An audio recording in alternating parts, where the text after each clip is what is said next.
Entonces vamos a grabar. Uy, ya sí. Ah, ya, creo que sí lo estoy haciendo como tal. Ok, chicos, entonces el día de hoy, disculpen más bien un poco la tardanza, vamos a hacer sobre todo la asesoría a los que están teniendo el tema de los antidislipidémicos, que la clase ya lo voy a hacer posterior a esta grabación. Ok, chicos, entonces, puntos claves sobre los antidislipidémicos. Lo primero, ese va a ser el esquema que ustedes tienen que manejar como tal. Definición, primeramente, de lo que estamos tratando de cada enfermedad, en ese caso de la dislipidemia. Segundo, saber la fisiología gastrointestinal, sobre todo cómo es la fisiología en la que se da la absorción del colesterol a nivel intestinal, cómo es esa absorbida y es transportada a nivel linfático plasmático sanguíneo hasta el hígado y cómo es que esto llega a sintetizar o crear lo que llamamos las apoproteínas y las lipoproteínas. ¿De acuerdo? Porque justamente a la causa o exacerbación de la creación de estas lipoproteínas esencialmente es lo que nos va a producir la enfermedad y justamente va a ser uno de los cuantos factores de riesgo para que pueda desarrollar una de las cuantas enfermedades que afectan a las paredes de las arterias coronarias esencialmente, que justamente es la aterosclerosis, ¿no? Luego es clasificar la terapéutica, perdón, clasificar, perdón, los tipos de dislipidemia que existen como tal, ya que hay que recordar de que, uno, la dislipidemia puede darse de un origen primario, o sea, inmunológico principalmente, o en ese término, secundario que puede deberse a una enfermedad, sobre todo de aspecto metabólico, o que puede ser hereditario por alguna mutación de alguna u otra apoproteína. ¿De acuerdo? Luego es el tema de la terapéutica farmacológica, que es saber primeramente cuáles van a ser los targets de acción de los medicamentos y por último la familia. ¿Ya? Esta PPT, que terminando la clase la voy a subir, va a tener como digamos un resumen en tablitas pequeñas de los medicamentos, sobre todo cuál es el mecanismo de acción, qué es lo que va a afectar en relación a la disminución y aumento de esos tres ítems que son el colesterol, el LDL, los triglicéridos o en algún caso el VLN y los efectos adversos, que es lo que nosotros principalmente debemos manejar. ¿De acuerdo? Entonces, ustedes primeramente tienen que saber y colocar en su PPT lo que es dislipidemia. Dislipidemia, como tal, es el trastorno relacionado al metabolismo de las lipoproteínas que justamente se resultan en anomalías de la siguiente manera.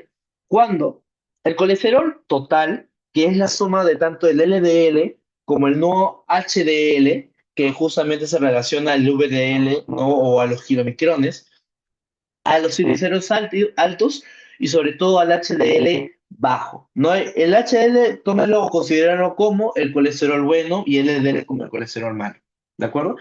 Ahora, como tal, estas partículas derivadas del colesterol obviamente van a tener ciertas características, no como van a ser los kilomicrones, el VLDL, el MDL, el LDL y el HDL. Ahora, ¿qué cosa significa el VLDL? Significa Very Low Density Lipoprotein, o sea, lipoproteína de muy baja densidad y así va, digámoslo así, aumentando en escalas hasta convertirse en HDL. O sea, eso es, por ejemplo, lipoproteína de bajo peso y o perdón, de baja densidad, y eso vendría a ser una lipoproteína de alta densidad, ¿no? Que es el HDL.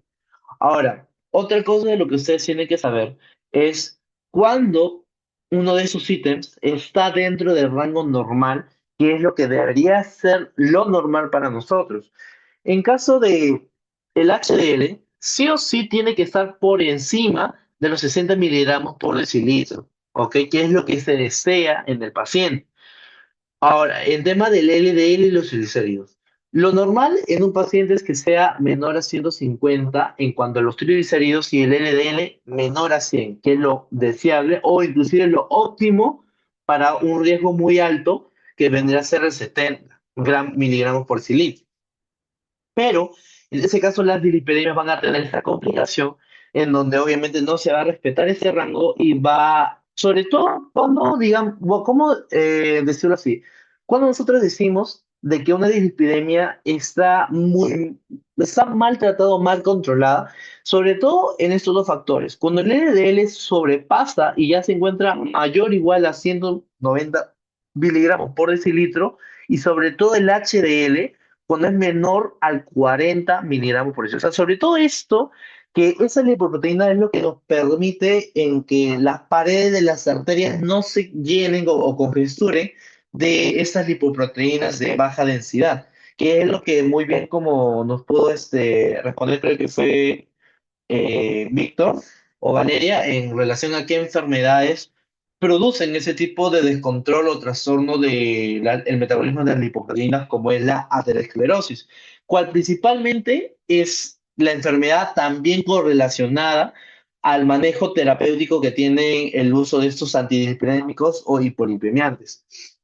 Ahora, lo que también deben colocar son acerca de las causas, tanto primarias como secundarias, ¿no? Como les estaba diciendo, el tema de lo primario va relacionado a un aspecto genético o inmunológico. En relación al tema de la dislipidemia primaria, se va más relacionado a, vamos a llamarlo así, a un trastorno de mutación.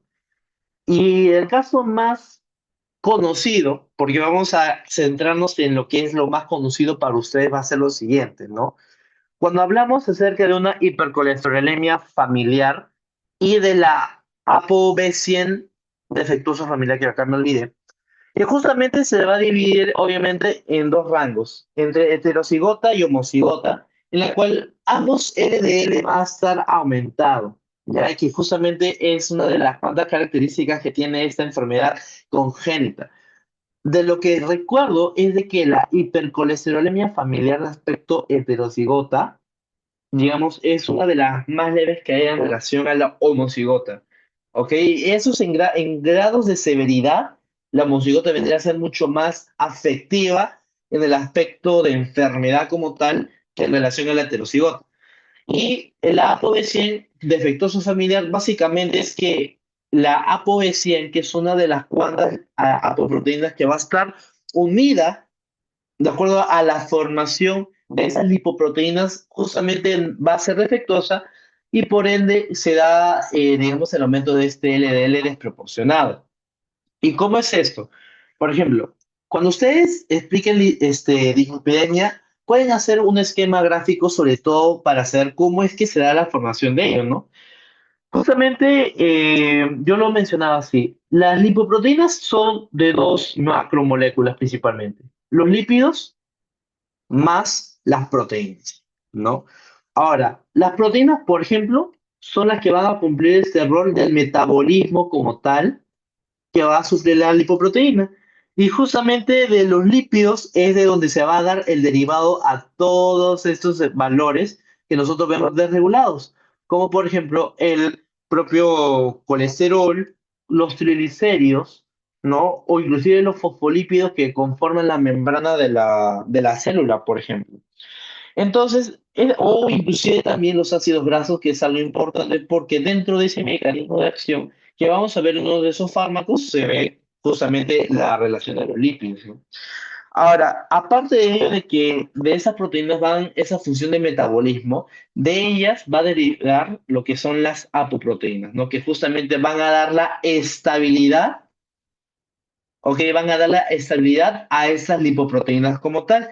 Y que obviamente cuando hay alguna mutación directa a esta apoproteína, justamente es donde generan esas enfermedades de mutación familiares y sobre todo las dislipidemias familiares. ¿De acuerdo? Ahora, ¿qué más les puedo mencionar sobre esto?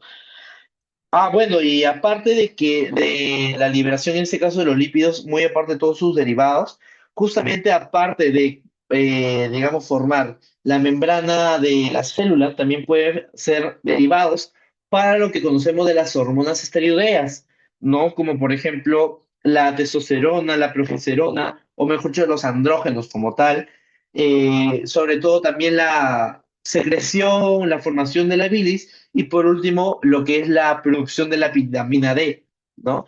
La 1,25 colecalciferol, por ejemplo. Entonces, De esta forma ustedes ya habrían explicado cómo se da o por qué, digamos, se da la importancia de saber cómo funciona la formación de cada una de estas lipoproteínas, por ejemplo, ¿no? Entonces ya tenemos esto muy en claro, la definición de dislipidemia.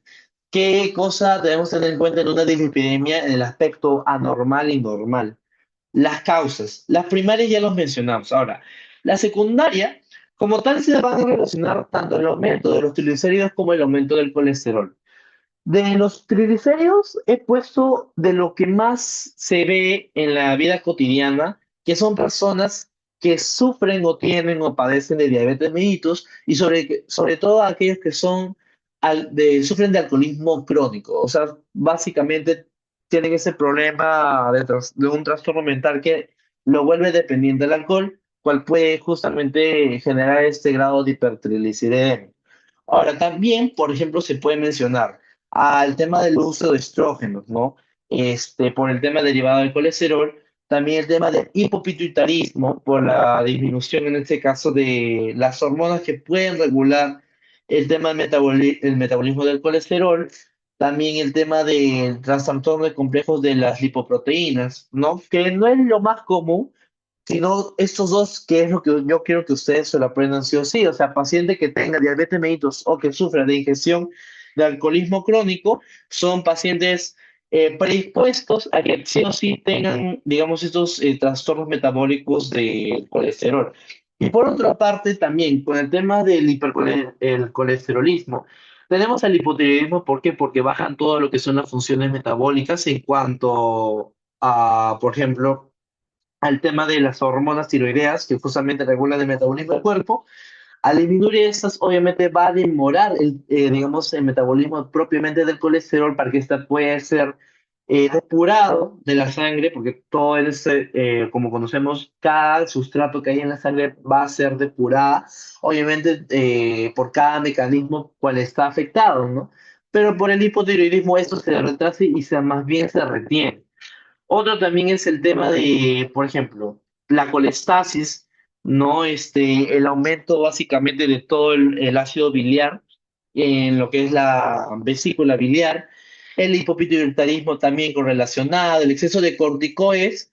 No se olviden que en ese caso, cuando se da el síndrome de Cushing por el tema de un uso crónico de corticoides orales, sobre todo, produce lo que es distribución lipodistribución, perdón, de forma céntrica en el paciente, no generando que toda la grasa contenida se pueda distribuir a la parte central del abdomen y también llega a aumentarlo de forma riesgosa los niveles del colesterol y la sobredosis de andrógeno, por ejemplo, ¿no? Entonces, esas causas principalmente es lo que ustedes tienen que mencionar en ese seminario. O sea, tanto primarias, mutación de los genes, y secundarias, lo más conocido, ¿no? Que es diabetes mellitus, ingestión de alcohol, hipopituitarismo relacionado al hipotiroidismo, la colestasis, exceso de corticoides y sobredosis de andrógeno. Ahora, también en este caso tenemos lo que es en relación a la guía, ¿no? Básicamente lo que yo les he mencionado lo dice la guía actualizada, pero en este caso está relacionado al tratamiento de las dislipidemias, ¿no? Sobre todo cuando nos referimos al tratamiento principal para el tema de las dislipidemias, que son las estatinas, justamente se da como una manera preventiva primaria. ¿De acuerdo? Eso sí lo tienen que tener muy en cuenta. Cuando a un paciente, para empezar, se le da el tema de una prevención primaria, sobre todo como una profilaxis, a que el paciente no llegue a desarrollar estos trastornos metabólicos o si lo sufre, digámoslo así, no llega a afectar en su calidad de vida al paciente y que esta enfermedad como tal, al desarrollarse, puede afectar o agravar más la salud o condición de este paciente. Y sobre todo cuando son pacientes menor a los 75 años. ¿Y eso por qué lo digo?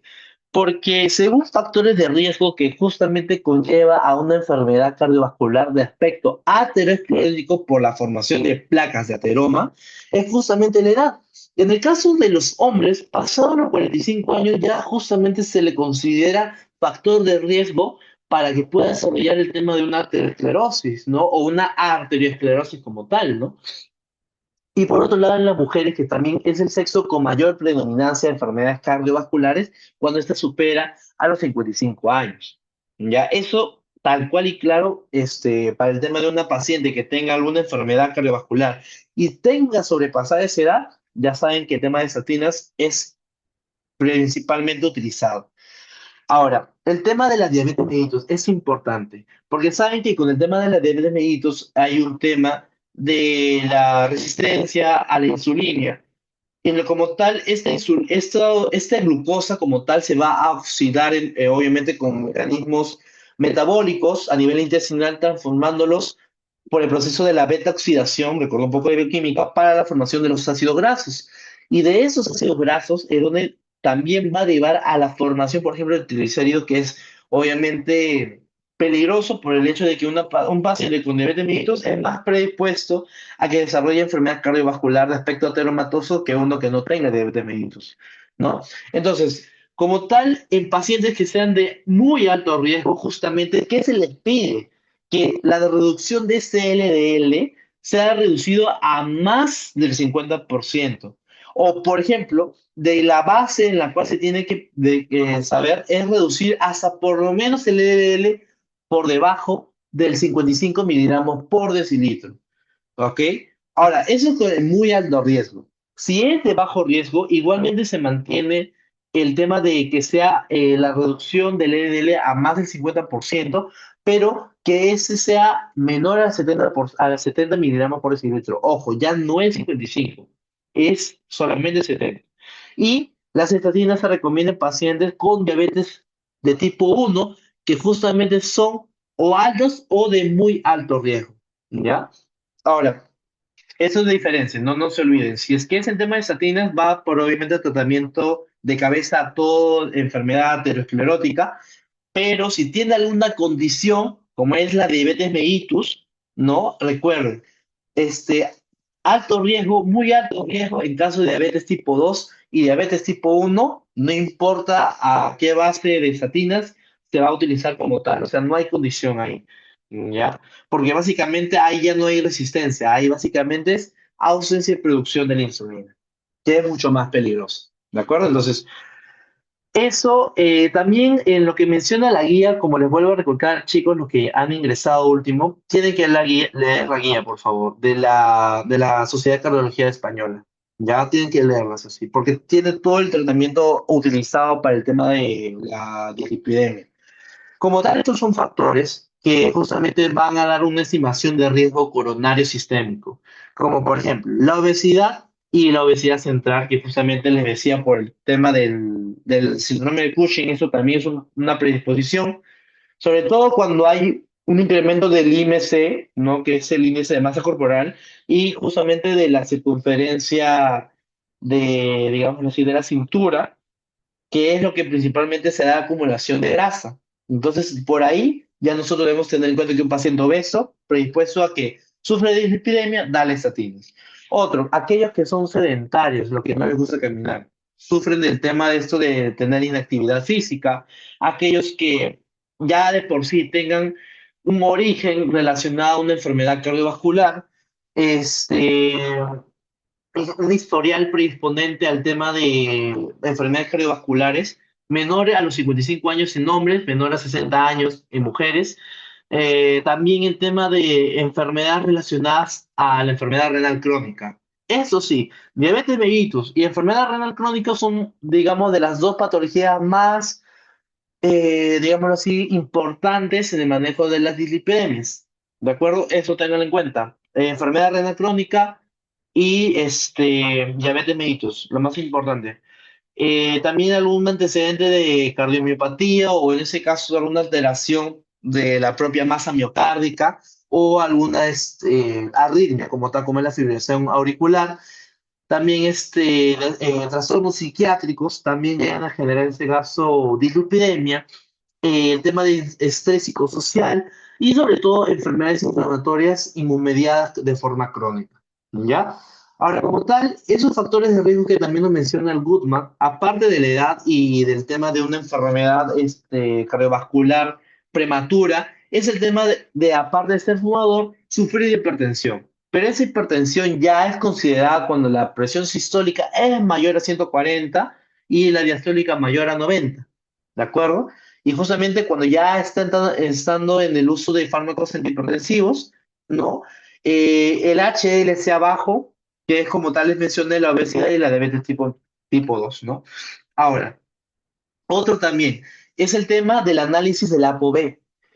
Lo que nos menciona la guía, parte del tratamiento es el que ustedes deben manejar tanto LDL como también los niveles de la ApoB, porque justamente de eso es lo que nos da un riesgo, sobre todo en pacientes que sufren de triglicéridos altos, de obesidad o un síndrome metabólico, diabetes mellitus, o que justamente tengan niveles elevados de el VLDL, ¿no? Entonces, es parte del screening, o sea, de básicamente el diagnóstico. Uy, ¿qué pasó? Ya. Y es el tema del screening, o sea, la parte diagnóstico, en saber cómo identificarlo, ¿ya? Justamente acá, aparte, les pongo lo que nos menciona la guía sobre el metabolismo de las lipoproteínas en lo que son los trastornos genéticos, ya de una forma o aspecto más centralizado, no en tema de lo que denominamos, por ejemplo, la HFH, que justamente acá lo puse, que es la hipercolesterolemia familiar de aspecto heterocigoto, ¿no? Acá se da la diferencia con el homocigoto, como les dije. La LDL está mucho más elevada en relación al heterocigoto. O sea, que ese paciente con ese tipo de alteración metabólica va a ser predisponente a que tenga una enfermedad cardiovascular, pero esta sea de muy alto riesgo a relación del aspecto heterocigoto. O que tenga algo relacionado con una hipertrigliceridemia, por ejemplo. Acá igualmente se va a ir aumentando, ¿no? El LDL, el VLDL, la ApoB, ¿no? O sea, y acá hay un montón de alteraciones, en ese caso genéticas, que ustedes pueden mencionar en su seminario y recuerden que la imagen está en la guía que les he mencionado, ¿ya? Hasta acá, chicos, ¿tienen alguna duda, alguna consulta? ¿O hay algo que no se haya entendido?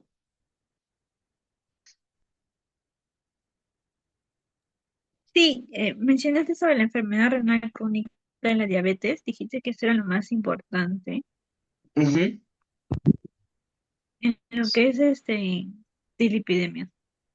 Mm. Sí, justamente la diabetes mellitus, o sea, recuerda que en este caso de la diabetes mellitus es por el tema de un trastorno metabólico. Ya, o sea, en el tema de un trastorno metabólico, acá va a afectar. Y sobre todo, ¿por qué? Porque obviamente la glucosa, al no entrar a la célula, está predispuesta a que llegue por todo el torrente sanguíneo y este sufre un proceso de beta-oxidación, en la cual la glucosa, a través de ciertos procesos enzimáticos, se va a transformar finalmente en lo que son ácidos grasos. Y los ácidos grasos son importantes no solamente para la formación de la capa o digamos, de la membrana celular de las células, sino también para la formación de los triglicéridos. Y obviamente si aumenta la cantidad de triglicéridos también es una predisposición en que el paciente sufra algún tipo de enfermedad cardiovascular, ¿no? Ahora, con el tema de la enfermedad renal crónica, ahí, por ejemplo, podría relacionarse, por ejemplo, al síndrome nefrótico, ¿no? El tema del síndrome nefrótico, que es un trastorno también de la función renal, justamente dentro de su mecanismo llega a aumentar los niveles de los lípidos. Si no mal recuerdo, era porque cuando se dañaba esta función como tal de, digamos, ay Dios mío, de los podocitos como tal, esos llegan a filtrar la albúmina que tiene nuestra sangre. Y como justamente la albúmina se va a excretar en exceso, que es una de las maneras diagnósticas como se da el tema del síndrome nefrótico, esa albúmina, para empezar, lo crea el hígado. Pero como la albúmina se va a empezar a, digámoslo así, a producir a cantidad hasta acabarse, el hígado como tal necesita reservas. Y de esas reservas justamente va a coger el colesterol. Y no solamente el colesterol, sino también de los triglicéridos. Pero para ello, lo que va a hacer es que aumenta esta hiperfunción. ¿Para qué? Para que obviamente se pueda producir y tratar de, digamos, compensar la ausencia de albúmina con el tema del colesterol como tal. O sea, es básicamente un trasplante, vamos a decirlo así, de albúmina por grasa. pero eso, digamos, no es un mecanismo, no lo haría porque básicamente la función de la filtración como tal correcta que debe tener el riñón no la va a hacer. Por eso va a suplantar con algo que no, que va a producir en cantidad, porque es lo que tiene nuestro cuerpo, pero obviamente a nosotros nos friega por el hecho de que a largo plazo, si no se corrige o no se trata esa enfermedad, va a ser de que produzca grandes cantidades, no solamente de colesterol, sino también de LDL, de VDL y sobre todo triglicéridos. No sé si hasta ahí me dejé entender, Valeria. Sí, sí, ya Mm, entendí. ya, listo. Entonces, a ello es como ya cuando nosotros llegamos en la parte de la fisiología, ¿no? Que básicamente se resume en esto. El colesterol, junto con el tema de la ingestión de los ácidos grasos y la secreción de los ácidos biliares, va a ser absorbido por el enterocito.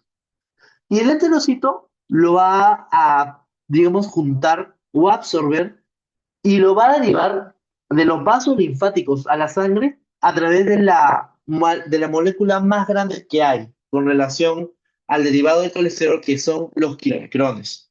¿Ya? Los kilomicrones.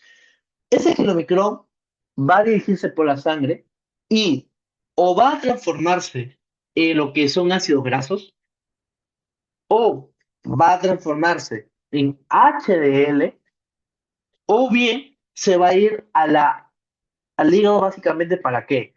Uno, al receptor del ApoE que va a estimular la formación del triglicérido y que ese triglicérido se transforme en VLDL y ese acá promueva la síntesis de los ácidos grasos y ese se acumule en tejido adiposo o que se transforme en colesterol.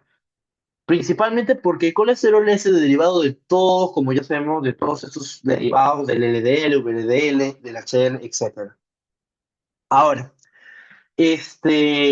aparte de ello también es el mecanismo por el cual nosotros sabemos, ¿no? A nivel enzimático hepático, en la cual del acetil-CoA se va a transformar en lo que es el HMG, que es el hidroximetilglucuronil-CoA, perdón, que es el HMG-CoA, o sea, hidroximetilglucuronil-CoA, que lo va a transformar con la HMG-CoA reductasa para transformarlo que es en mevalonato y este derivado nuevamente se transforma en lo que es el colesterol y ya obviamente el colesterol va a seguir todo el mismo proceso, ¿no? Ahora, ¿para qué? Para que este VLDL luego se pueda reducir en cuanto a tamaño y ya no ser una lipoproteína de muy baja densidad, sino en una de baja densidad que es el LDL. Y ese LDL es lo que estimula a su propio receptor, que es el receptor LDL, para que produzca colesterol. Y ese mecanismo básicamente se creó un circuito. Básicamente, así es como se resume la fisiología como tal de la producción y síntesis del colesterol y sus derivados, ¿no? Y acá lo tienen mucho más sintetizado, ¿no? El tema de la dieta, y obviamente va a haber grasa, va a haber colesterol, se absorbe a nivel del intestino, se puede resolver principalmente en yeyuno, se va a dar la formación de los kilomicrones y los kilomicrones pueden irse a cualquiera de sus receptores, puede transformarse o bien en ácido graso para acumulación a nivel de tejido adiposo en el abdomen o a nivel periférico, como por ejemplo músculos, almacenarse ahí o transformarse en LDL o irse directamente al hígado. ¿Para qué? Para estimular la liberación de LDL como ya hemos visto en ese gráfico de acá. Entonces, eso básicamente es lo que ustedes tienen que mencionar en el tema fisiológico, sobre todo síntesis del colesterol y cómo el colesterol se desarrolla en su metabolismo. Ahora, en temas de las lipoproteínas, acá eso es un cuadro del Goodman que nos muestra los tipos de lipoproteínas. Principal componente lípido que va a tener cada una de estas lipoproteínas, ¿qué apoproteínas va a tener principalmente, en dónde se sintetiza y qué ruta metabólica van a tener? Lo que a mí me importa y me interesa que ustedes lo aprendan sí o sí es la apoproteína que tiene justamente cada lipoproteína. En caso de la LDL, nunca se olviden, se va a relacionar siempre con la ApoB100. siempre va a ser el tema de que el LDL se relacione con la B100. Con el tema del HDL, por ejemplo, van a ser las apoproteínas A1, A2, E, C1, C2 y C3.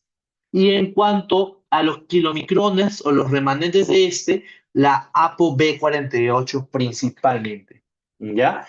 O sea, de acá del VLL, si bien es cierto, va con relación a la ApoB100, no es, digamos, su único derivado o apoproteína que va a darle esa estabilidad, ¿no? Sino en el caso del LDL es donde ahí recién se acentúa y se sabe o se conoce más con la relación que tiene, ¿ya? Y bueno, el tema de la ruta catabólica, no tanto es que es necesario que se la aprendan, simplemente que ustedes señalen en dónde es actuar, porque justamente el criterio diagnóstico, como lo dice la guía, es que ustedes sepan controlar los niveles de LDL y sobre todo los niveles de la ApoB100, ya que justamente hay un medicamento que se encarga de poder inhibir a estas ApoB100. ¿Y por qué? Porque cuando se saturan, sobre todo cuando hay relación o sobresaturación por el estímulo del LDL a su receptor, es justamente cuando esos receptores empiezan, dejan de funcionar y ahí es donde se empiezan a almacenar en la sangre. Y ahí justamente es cuando nosotros llevamos a dónde? A la aterosclerosis, ¿ya? Ahora, de cómo lo podemos resumir la aterosclerosis de una forma muy sencilla, que es algo que ya inclusive lo hemos visto en fisiopatos, ¿no? Que obviamente, al ser saturado este receptor de LDL y ya no hay donde se pueda, digamos, estimular a la formación de este, se va a ir directamente a la sangre, o va a estar principalmente en la sangre, y se va a almacenar en la capa de la íntima, ¿de acuerdo? Y al estar el tema de la íntima, obviamente es un cuerpo extraño, es un cuerpo extraño para el cuerpo como tal. Entonces, lo que va a hacer el organismo como tal es el mecanismo de defensa por naturaleza, que es en el aspecto innato, vamos a llamarlo así, porque acá es donde van a participar los macrófagos. Monocitos en vía periférica cuando entran a tejidos macrófagos. Y esos macrófagos se van a transformar en las famosas células espumosas, que justamente son los macrófagos que están intentando degradar a las partículas de LDL, pero no van a poder hacerlo. Entonces a ellos se le va a empezar a secretar factores de inflamación, en la cual va a llamar a muchas más células, como por ejemplo los linfocitos T, va también a dar la liberación, en este caso, de los fibroblastos, que justamente se van a hacer derivados de la musculatura lisa endotelial de la capa de la capa media, ¿de acuerdo? Del vaso sanguíneo, del endotelio como tal. Y aquí es donde justamente se va a empezar a formar lo que conocemos la placa de ateroma, ¿no? Acá justamente se da la subdivisión justamente de este músculo liso endotelial en la cual se va a transformar en fibroblasto para luego formar en conjunto con el macrófago ya obviamente fagocitando a esas partículas de LL, ¿no? Y aparte, ¿por qué? Porque según lo que entendí es de que el LDL tiene una afinidad por los GAGs, que son los glucosaminoglicanos, ¿ya? Y justamente dentro de la patología de la aterosclerosis es donde se menciona también esa asociación que tiene esta partícula de L con justamente con estos GAGs.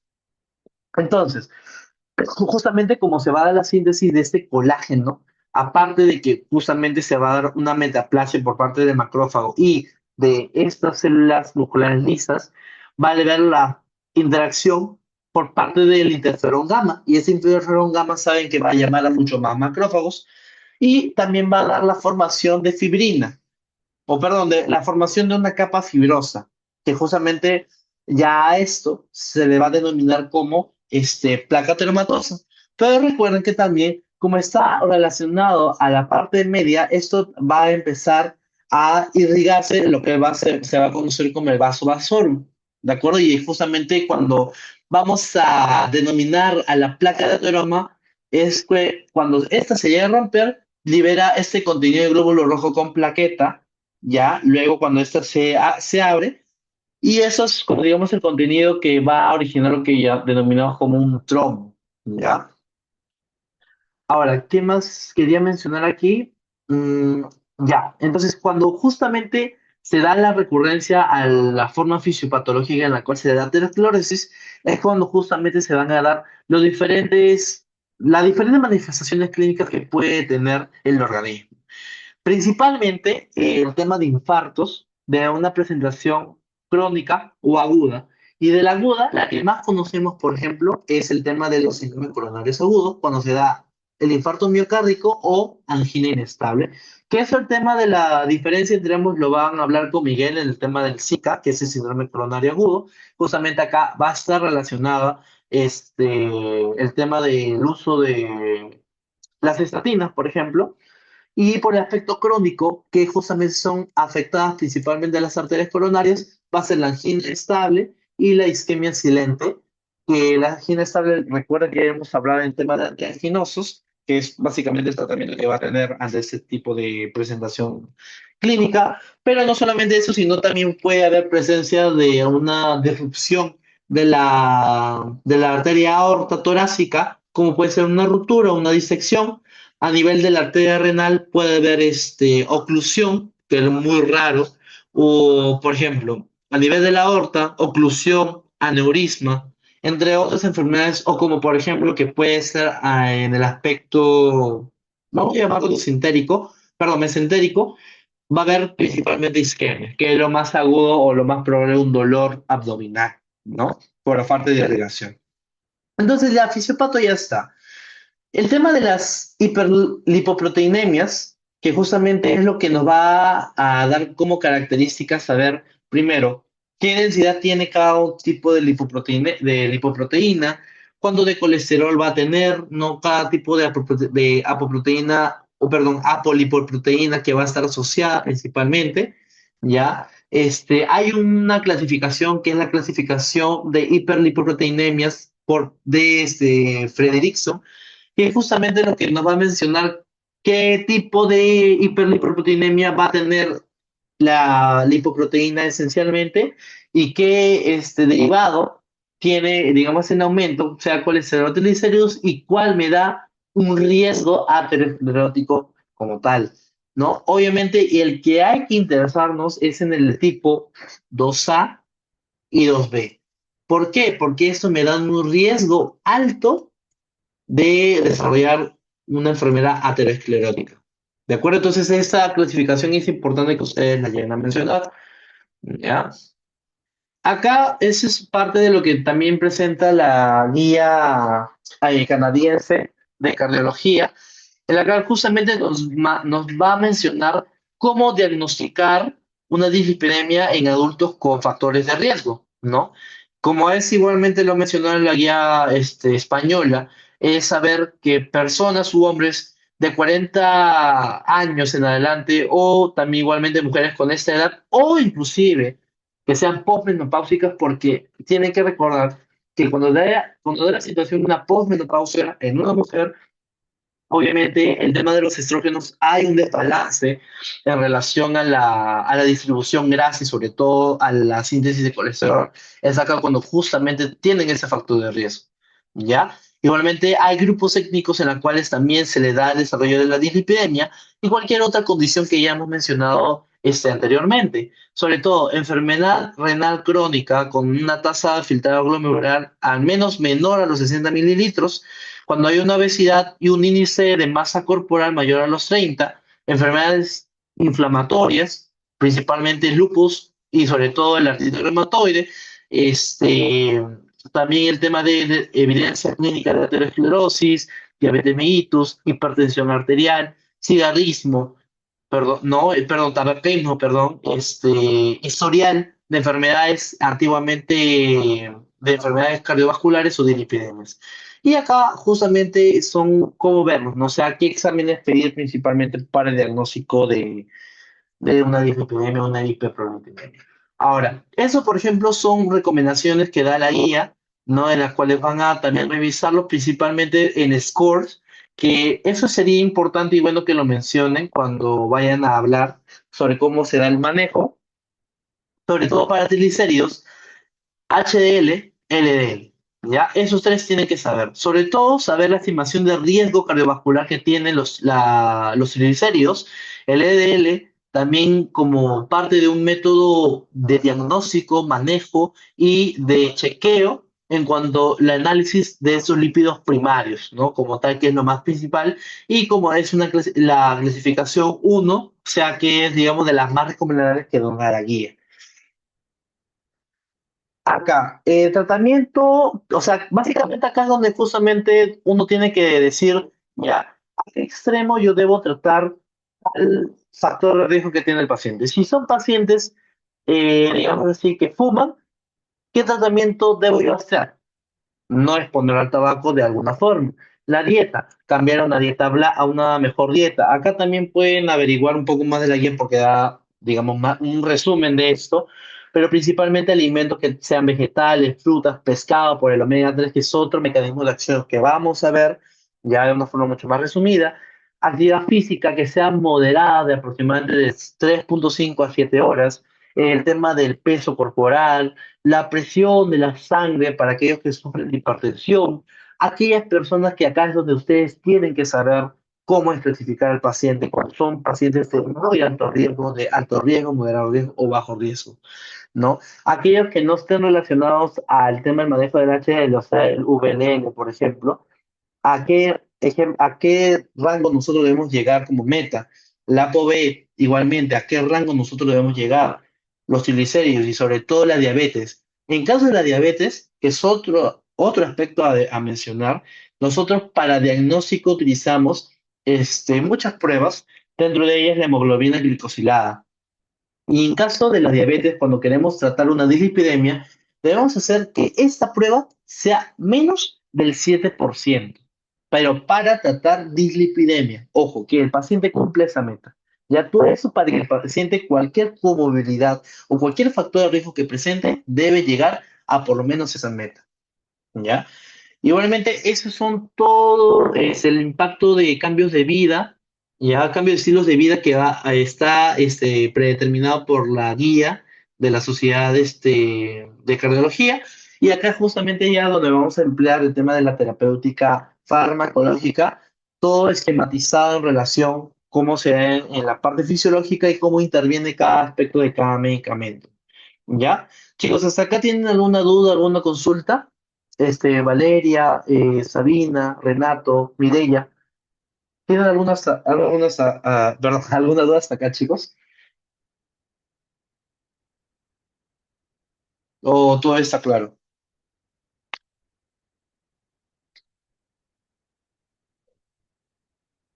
Valeria, ¿todo está claro para ti hasta ahora? A ver. Ya, gracias, Mireya. Sabina, Renato, Valeria, ¿todo está claro hasta acá, chicos? ¿O tienen alguna duda? Sí, Ah, todo por si, claro. ya, dale, Renato. Por si acaso, Valeria, que justamente es la que va a presentar su seminario, no te olvides de esta parte de acá que sí o sí tienen que mencionar en el aspecto del tratamiento no farmacológico de la dislipidemia. Ya, eso es básicamente el tratamiento no farmacológico. Ya no te olvides. Eso acá, y eso acá sí queda como parte de la evidencia, pero sobre todo esa imagen. Ya, eso está inclusive en la guía. Ya, entonces. A lo que nos interesa es justamente las familias de fármacos, que justamente hemos visto en la terapéutica farmacológica cómo van a actuar. Vamos a tener nueve familias, la cual, esta familia de acá, hasta el momento no he conseguido tanta información, pero he cogido uno de un seminario que cuando yo llevé el curso, hablaba un poco acerca de los inhibidores de la síntesis de la ApoB100, como es el mipomersen. Ya, y ahí, antes de terminar, vamos a buscar, les voy a enseñar lo que he llegado a encontrar en la guía, ya para que ustedes lo tengan en cuenta y la lean, chicos, porque deben leer la guía. Al menos si no lo entienden por la clase, lo van a entender mejor si lo leen, ¿ya? Entonces, vamos a empezar con el tema de las famosas estatinas. Como tal, las estatinas es el primer fármaco, la primera línea de tratamiento cual se va a dar sobre todo como forma preventiva ante un riesgo frente a una enfermedad de aspecto cardiovascular de tipo aterosclerótico. Ahora, ¿qué mecanismo de acción tiene? Principalmente es la inhibición competitiva ante esta enzima que nosotros hemos visto para la conversión del mevalinato al colesterol, o mejor dicho, del acetil-CoA a HMG-CoA y que ese se convierta en mevolonato a posteriormente colesterol. Y esa es enzima, la HMG-CoA reductasa. Entonces, cuando se inhibe esa enzima, justamente hay reducción del colesterol intrahepático. Entonces, eso justamente nos da una eficacia buena sobre el medicamento. Porque si justamente no se sintetiza más colesterol, entonces el colesterol que tiene propiamente el hígado almacenado, ese se va a empezar a utilizar. Y obviamente se utiliza hasta acabar su reserva y ahí es algo que a nosotros nos conviene, porque ya no tienes nada de colesterol en tu hígado. Entonces, ¿qué efecto van a tener? Aumentar ligeramente los niveles de HDL, disminuye ligeramente niveles de triglicéridos, porque nosotros ya hemos visto cómo funciona ese mecanismo, ¿no? Acá, principalmente acá, el colesterol, acá justamente va a ser uno de sus derivados para también formar el HDL, el LDL, el VDL y lo que son los kilomicrones que va a ingresar para la formación de los triglicéridos, ¿ya?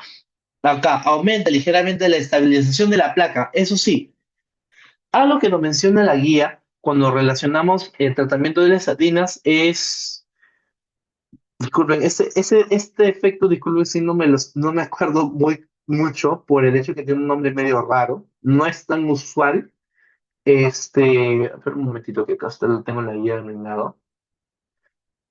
Básicamente son, digamos, usos alternativos que se le da a las estatinas, ¿ya? Déjame un momento que la estoy...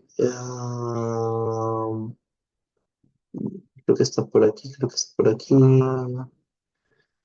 Ya no la encuentro. ¿Dónde está? ¿Dónde está? Ah, efectos pleiotrópicos. Ya, disculpen. Efectos pleiotrópicos. Dentro de esos efectos pleiotrópicos, que es, digámoslo así, una alternativa o algo adicional que va a tener el medicamento dentro de su mecanismo de acción, que va a ser el aumentar ligeramente la estabilización de la placa. ¿Y por qué decimos eso? Porque cuando nosotros, digamos, disminuimos la cantidad de colesterol, también nos disminuye la cantidad del LDL. Al disminuir la cantidad de LDL, esto va a hacer que el LDL ya no se esté en gran cantidad, digamos, en la sangre.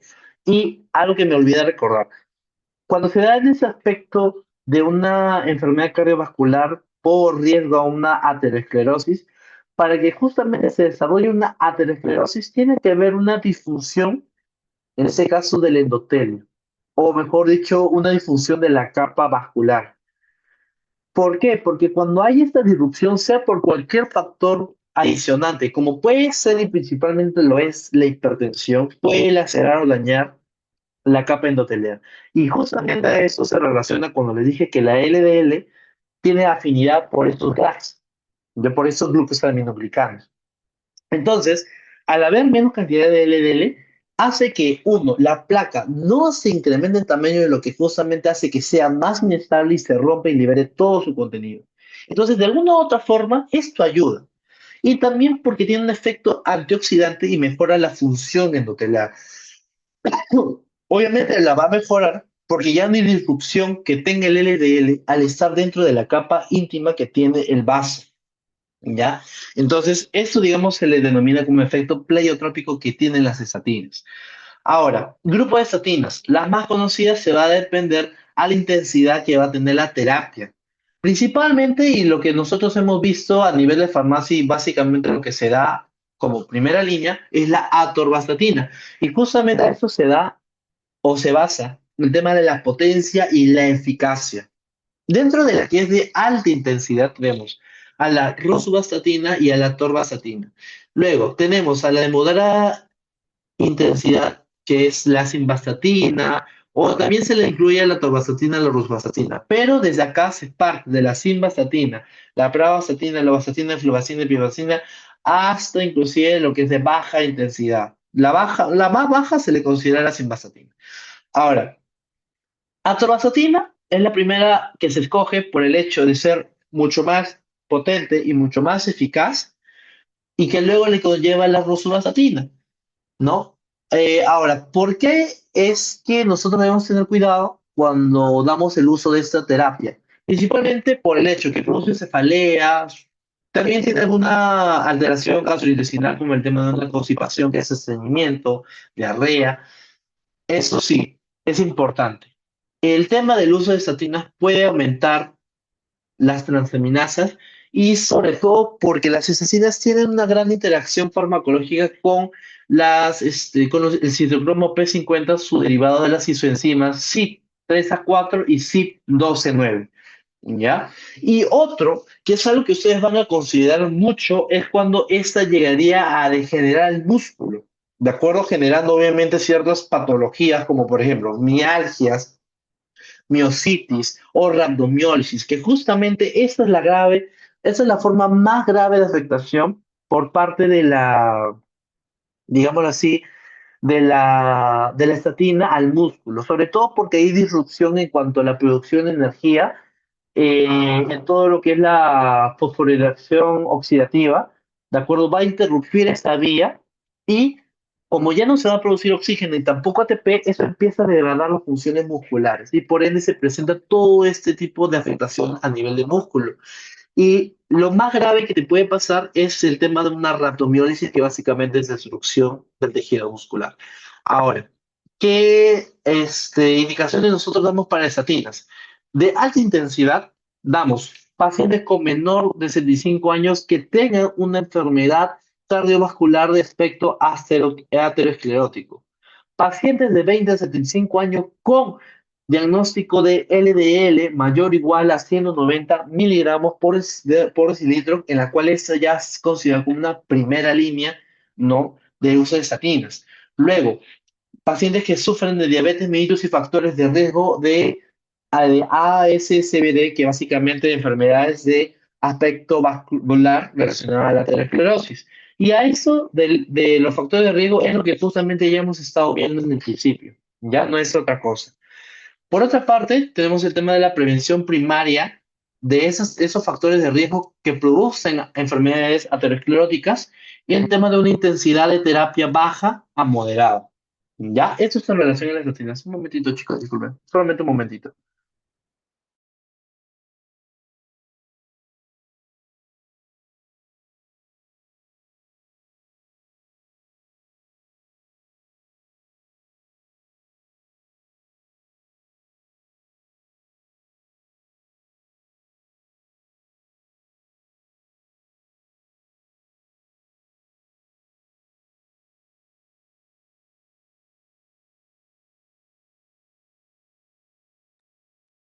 Ya, chicos. Entonces, es una relación a las estatinas y es todo lo que ustedes necesitan saber para el tema de su seminario que lo que deben colocar.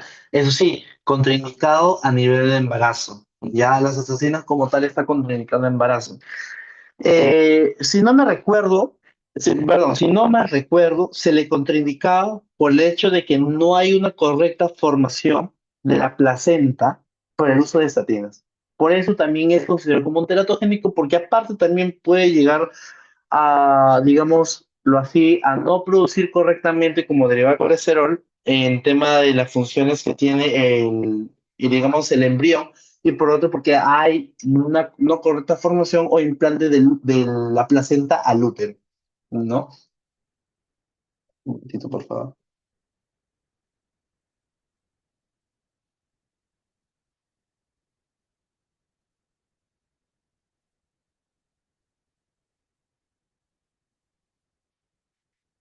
Ya. Entonces, la otra familia es inhibidores de la función de colesterol. Como tal, ustedes ya saben todo este mecanismo. Ya, ustedes ya lo saben, ya lo han visto en la imagen que les he señalado. Pero acá viene la cosa. Justamente cuando el paciente no tolera o hay casos mucho más graves en relación a la acumulación de colesterol, es acá cuando se viene la terapia dual o monoterapia, ¿ya? En la cual es lo mismo. Se da la formación de micelas, que justamente va a ser los kilomicrones, ¿no? Para el tema de la formación a nivel para que eso circulen básicamente a nivel linfático y eso se puede dar la formación kilomicrones y así. Las micelas contienen ácido graso libre, se funde con el glicerol, forman el triacilglicerol, sufren todo un tema de metabolismo para formar la los kilomicrones con la ApoB48, ¿no? Y eso circulan por la vía linfática. Pero, aparte de ello, cuando justamente se da la formación de la micela el ácido graso con, con los ácidos biliares, hay la absorción por parte de ese transportador, que es el NPC1L1, que es donde va a actuar este fármaco inhibidor de la absorción de colesterol, que va a ser la ezetimiba. La ezetimiba va a inhibir a ese receptor. ¿Por qué? Porque si lo inhibimos, justamente va a hacer de que ese colesterol no sea absorbido, ¿ya? O sea, básicamente, el colesterol biliar y de la dieta se absorbe y se introduce justamente con ciertos anexos o agentes que va a ser la clatrina y el AP2, como recordamos un poco de biocelular, lo va a absorber y va a liberar colesterol y nuevamente este regresa al tema de la superficie del lumen del intestino para que otra vez pueda absorberlo. Y obviamente el colesterol se transforma, ¿no? Para poderse transportar en kilomicrones y se vaya directamente a la vía linfática y luego a la vía sanguínea. Pero la ezetimiba le va a hacer un paro y va a hacer que no se dé ese proceso como tal está aquí, ¿no? Inhibición, ay, perdón, acá debe ser acá. Inhibición selectiva de la reabsorción de colesterol, ¿ok? A nivel del lumen, que se va a encontrar en el borde cepillo de los enterocitos por parte de ese receptor NPC1L1.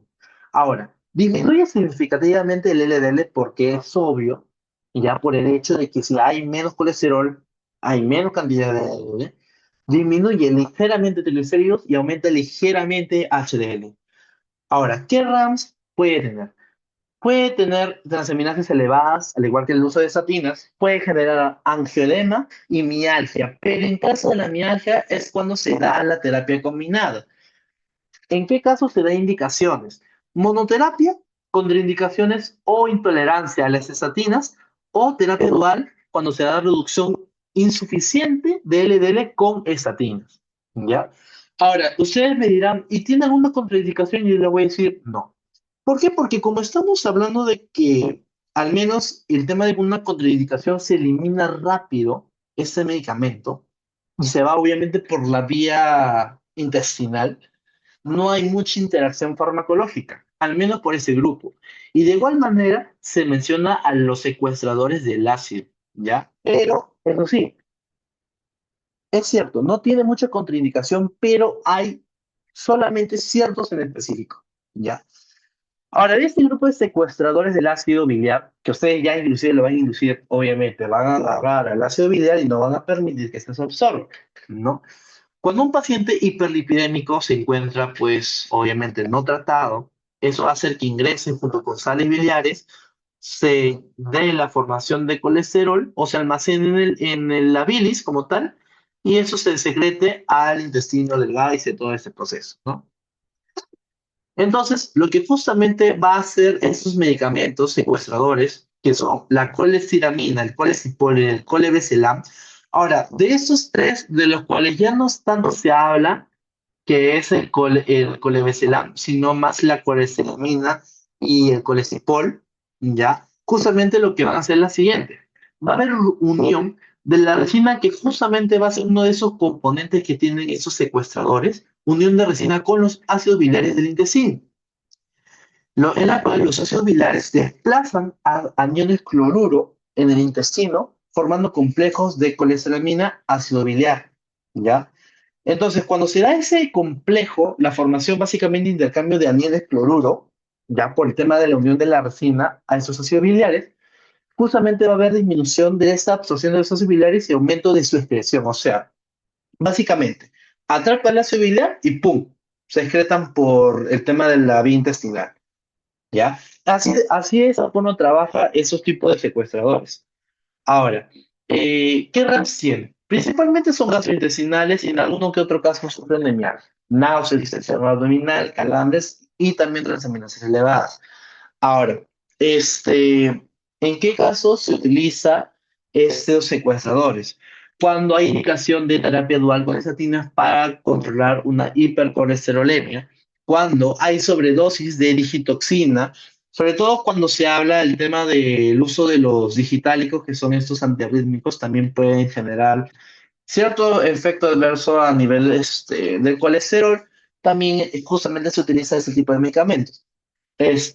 También prurito asociado con niveles elevados de ácidos biliares, que es la colestasis y diarrea por ácidos biliares. Ahora, ¿hay contraindicaciones? Sí.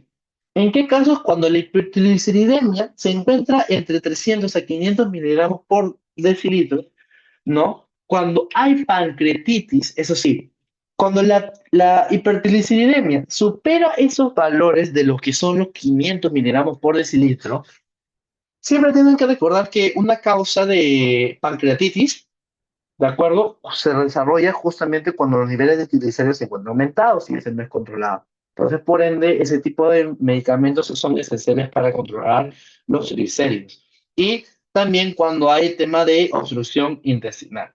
¿Ya? Porque obviamente si hay obstrucción, el fármaco no se absorbe como tal. Entonces, no se va a poder eliminar correctamente. Entonces, si este no se absorbe, el medicamento nuevamente va a seguir recolectando ácidos biliares y no va a haber, digamos, este proceso continuo en la cual se acumule en la bilis y se secrete y así consecutivamente. ¿Ya? Entonces, ese, digamos, va por el aspecto de los secuestradores de ácido biliar. Por otra parte, este de acá es, digamos, importantísimo que ustedes lo mencionen, el IPCSK9 o inhibidor de la proteína convertasa subtilisina quesina tipo 9, que básicamente es un anticuerpo monoclonal. Ahora, ¿qué sucede? Cuando les dije acerca de que el LDL, el receptor del LDL principalmente, cuando ese se sobresatura, se deja de producir a nivel de la superficie del hepatocito, ¿no? Entonces, ¿cómo es? Llega acá tu partícula de LDL, obviamente en gran cantidad, va a unirse a su receptor, va obviamente a ser endocitosis, va a sufrir un proceso de catabolismo, se va a volver a reciclar y así todos felices. Pero ¿qué sucede? Que justamente este, esta enzima que va a hacer esta proteína básicamente se va a exocitar y ¿qué sucede? Se va a unir en conjunto a esta endocitosis de receptor con el LDL y al momento de que se dé su lisis, ¿no? Por parte de los lisosomas, ya no se va a reciclar.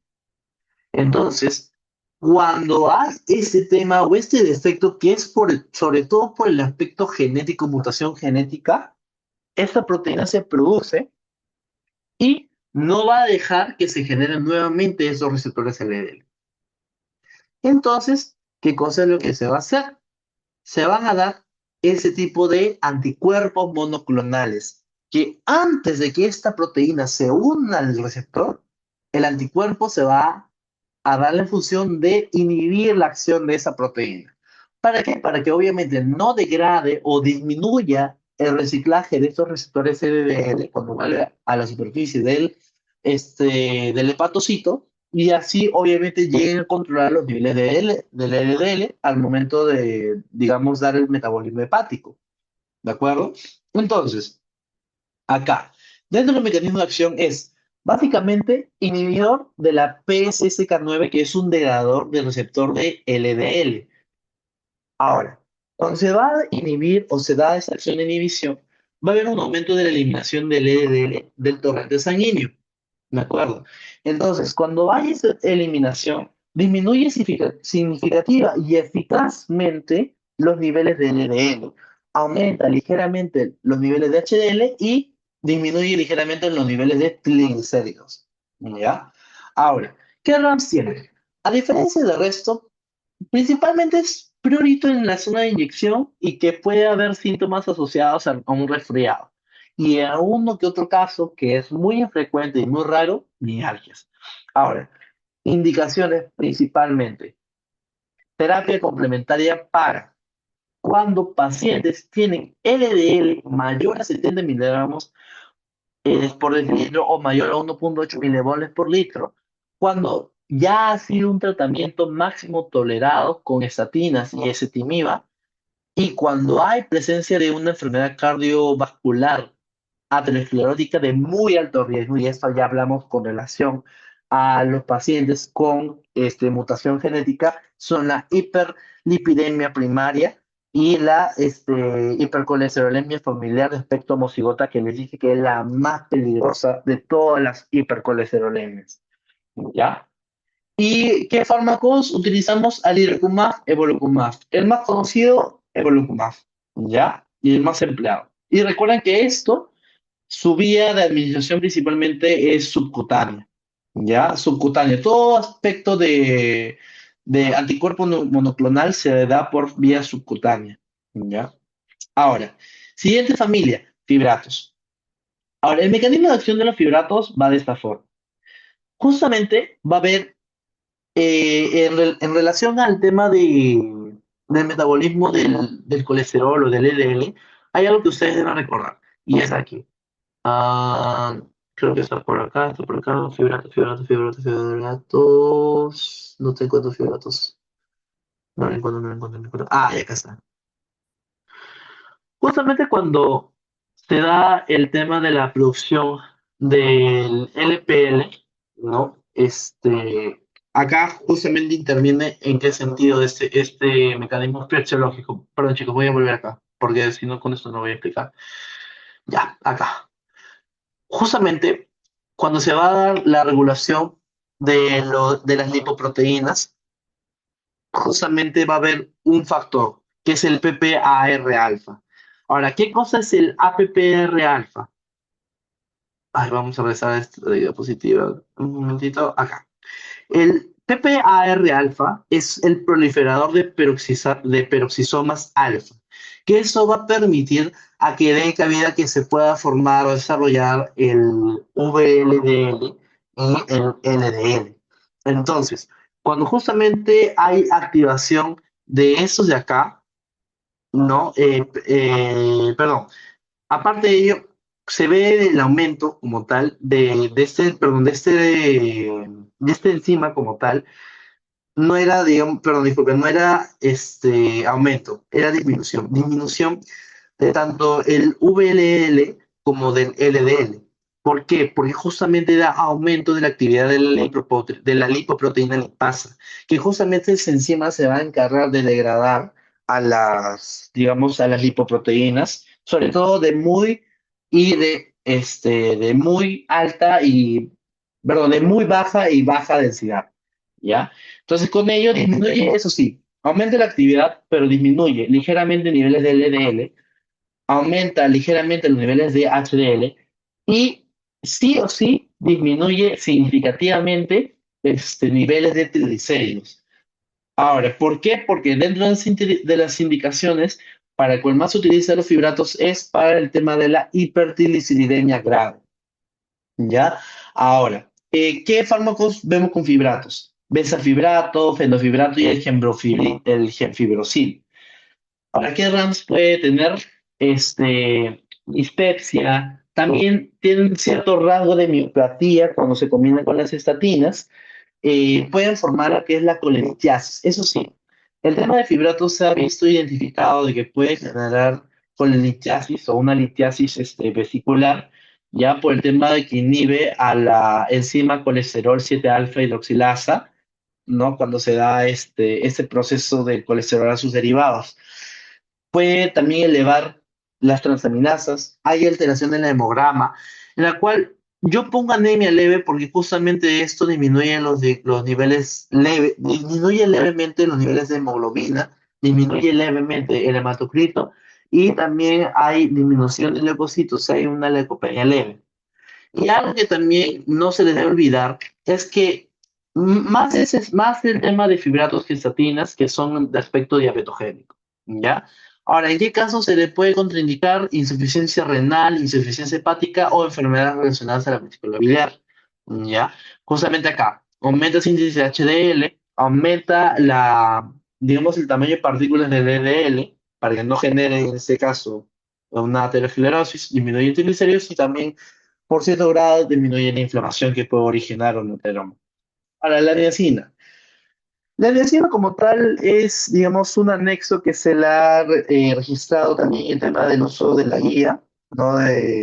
Para el tratamiento de la dislipidemia, sobre todo porque cuando se da la formación de los ácidos grasos con el glicerol será el diacilglicerol, y con esta enzima, que es justamente el DGAT2, va a hacer que ese diacilglicerol se transforme en lo que son triglicéridos. Pero la niacina como tal va a disminuir la síntesis de esta al inhibir esta vía. ¿Por qué? Porque justamente con ello se va a relacionar la ApoB, que justamente puede disminuir la cantidad de partículas de VLDL. Puede habilitar también la translocación de esta ApoB para que se puedan colocar o translocar a estas lipoproteínas y disminuya así la aterogénesis, ¿ya? O sea, la disminución de placa de ateromas. Y la niacina también puede, digámoslo así, disminuir la función catabólica de los receptores HDL, lo que obviamente eso aumenta que el HDL ya no sea removido y la ApoA1 se concentre, ¿para qué? Para que aumente más la cantidad de HDL. Ahora, acá cuando menciono, inhibe la lipólisis, como tal lo menciono acá, inhibe la lipólisis y liberación de ácidos grasos en el tejido adiposo a través del bloqueo de lipasa sensible a la hormona. Aparte, disminuye las síntesis hepáticas de VLL principalmente. Aparte de ello, disminuye significativamente los triglicéridos, como sabemos, ligeramente el nivel de LDL y ligeramente aumenta el HDL. Ahora, contraindicación, principalmente para igualmente insuficiencia hepática, gota, hemorragia y úlcera gástrica. Los RAMS, enrojecimiento, prurito, que es lo más usual, por el hecho de que aumentan las prostaglandinas y hay vasodilatación periférica, con el cual se puede controlar con AINES. También son hiperglucémicos, o sea, la niacina te puede generar diabetes por hipoglucemia. Producen hiperuricemia, por eso también es tener contraindicación contra gota. Puede originar parestesias, diarrea, flatulencia, dolor abdominal y también alteración de transaminasas. Indicaciones, igualmente, al igual que los fibratos, hipertrigliceridemia grave. Y estos tres últimos, el omega 3 no se habla mucho acerca de la guía, pero igual lo vamos a mencionar como parte del tratamiento que lo menciona. Principalmente el omega 3, ¿qué va a hacer? Que básicamente son ácidos grasos derivados del aceite de pescado. Mejora en ese caso la microbiota, promueve lo que son las citoquinas proinflamatorias que producen cierto estrés oxidativo a nivel hepático, reduce la expresión de exogenes que son el SRBSP1, que disminuye la síntesis de los triglicéridos y da lo que genera la lipólisis, ¿no? Que justamente se da en este grado de afectación para no volver a producir lo que es el conocido digamos, la producción de ácidos grasos a nivel intrahepático, ¿no? También hay, digamos, disminución de la acumulación de lípidos hepáticos, que es lo esencial, y en ese aspecto, grados inflamatorios. Mecanismo, disminución del transporte de ácidos grasos libres al hígado e inhibición de las enzimas sintetizadoras de triglicéridos. Aumenta ligeramente niveles de HDL y de LDL, pero a dosis altas en consumo. Y las ramas conocidas, náuseas y sobre todo el típico sabor a pescado. Ya no se olviden ese el omega 3.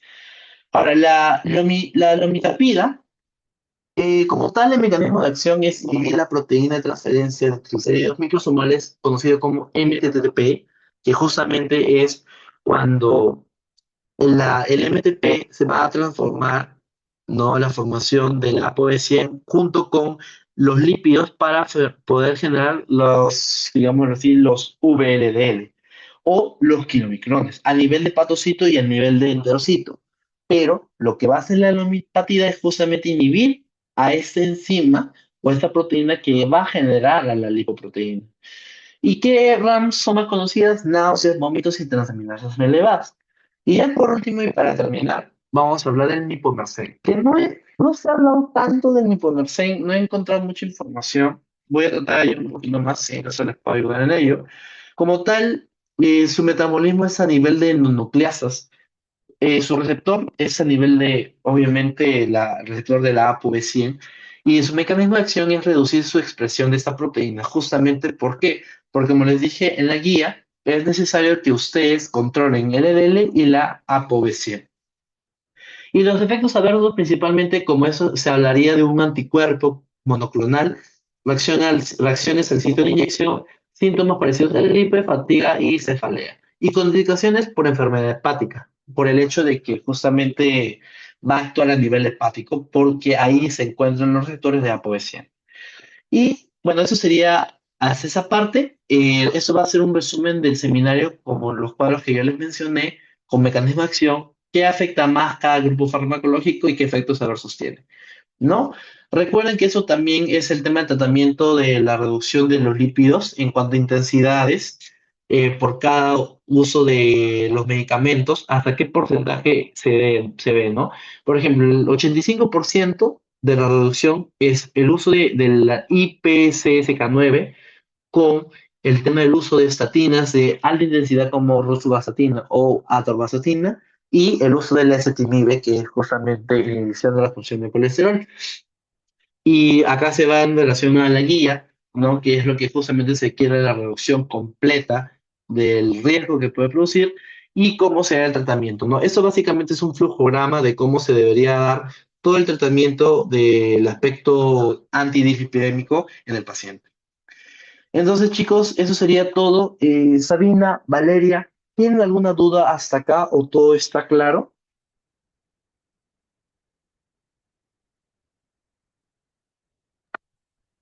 Valeria, ¿todo está claro hasta acá? Claro. ¿Tienes alguna duda? Sí, Sabina, ¿todo está claro? Sí, todo está claro. Solo quería preguntarte, en el caso, o sea, al menos mi profesor pregunta un poquito más como que, al menos en la parte de farmacocinética, los fármacos, y como que cuáles son los más que se usan. Estatinas, sería atorvastatina, rosuvastatina Ujú. y pravastatina, creo. Simvastatina. Ujú, simvastatina y pravastatina. Ujú. Ujú. O sea, más que todo, si queremos efectuarlo en un trato terapéutico, vamos a tomarlo así, ¿no? Atorvastatina, rosuvastatina, simvastatina y pravastatina. Esos cuatro los puedes mencionar. Ok. Ujú. De ahí, inhibidores de la absorción de colesterol, alesetimiba, solamente esa es la principal.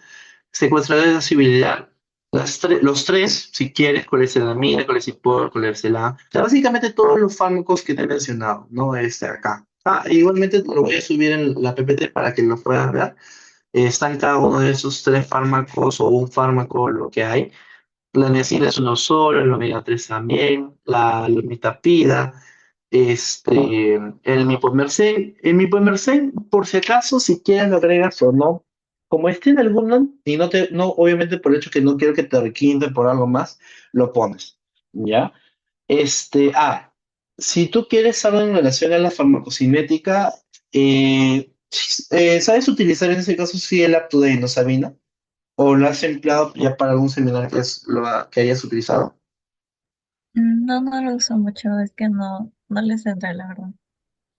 Ya, ¿no lo tienes o no lo usas mucho? No, no lo tengo, o sea, supuestamente creo que la universidad te da para entrar, creo. Ujú. Sí, o sea, es sencillo, o sea, simplemente tienes que pedir a la biblioteca, o sea, le mandas un correo diciéndole, quiero crearme una cuenta de UpToDate, o inclusive desde ahí de la misma página del portal, cuando vas a la sección de biblioteca, presionas de UpToDate y ahí justamente puedes buscar, ¿no? Ahora, a ver, vamos a... no, todavía no dejo de compartir. Vamos, a ver, sí, vamos a dejar compartir y voy a enseñar algo rapidito para que también, ahora que Valeria está presente, no sé si Valeria sigue ahí, Valeria, si sigue respondiendo, dando señal de vida, por favor. Mira, de esta forma tú puedes usar el UpToDate, porque yo el UpToDate sí lo uso bastante, bastante, bastante.